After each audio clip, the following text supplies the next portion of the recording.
Kao prvo, za ovaj recept potrebno nam je mlijeko. Sipat ćemo mlijeko u šerpu i staviti na ringlu šporeta da se kuva.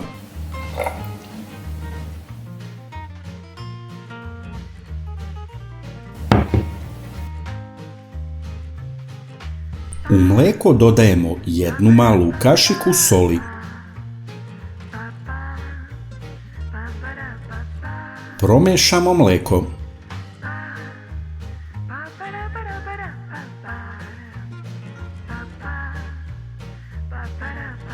Biće nam potreban 1 limun na 1 litar mlijeka.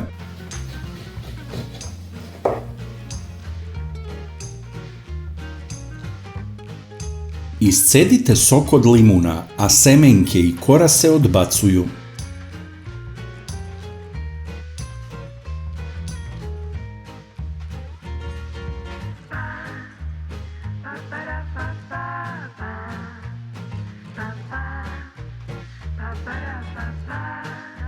Kada mlijeko počne ključati, sipajte u njega sok od limuna i mešajte.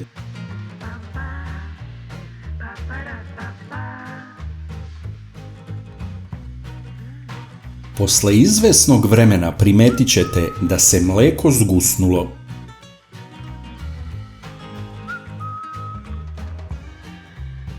Ima gusti deo i tečni deo.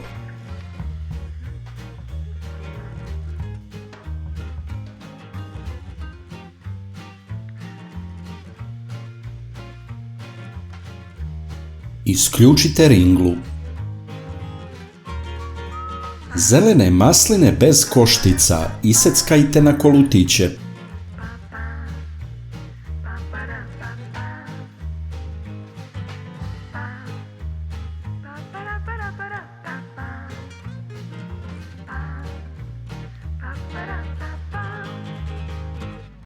Sada pripremite posude za sir. Treba da se cedi, pa će biti neophodna 1 posuda i cediljka. Stavljajte sloj sira, pa sloj maslina, pa opet sloj sira i sve tako.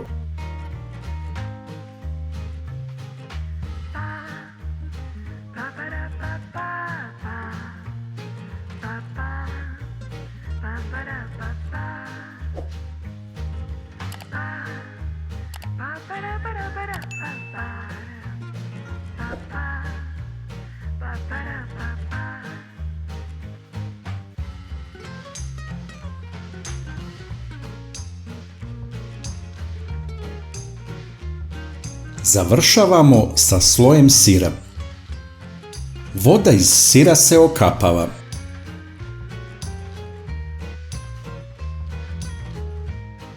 Potrebno je da se dobro pritisne odozgo da bi se sir sasvim odcedio. Za tu namenu koristim tanjirić i teglu napunjenu vodom. U proizvodnji sira se upotrebljava tkanina i presa za ceđenje, ali ja uspešno improvizujem u kućnim uslovima. Kada dođe vreme i sir se odcedio, možemo da ga serviramo. Za oko 200 grama sira potrebno je 1 litar mlijeka. Napišite nam u komentarima iz koje zemlje nas gledate. Hvala što nas pratite i komentarišete. Osim sira dobili smo i tečni sporedni proizvod, a to je surutka. Može da se pije. Protein surutke je popularan kod sportista. Pogledajte sada kako izgleda sir kada se iseče.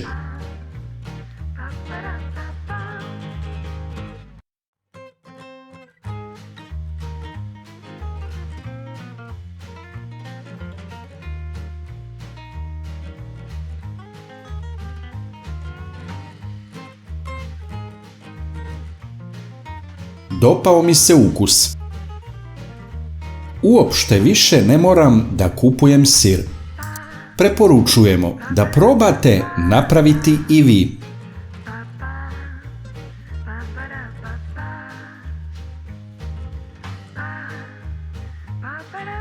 Najlakši način da podržite naš rad je da lajkujete video. Kliknete na dugme prati, zatim na zvonce i na kraju potvrdite zvonce.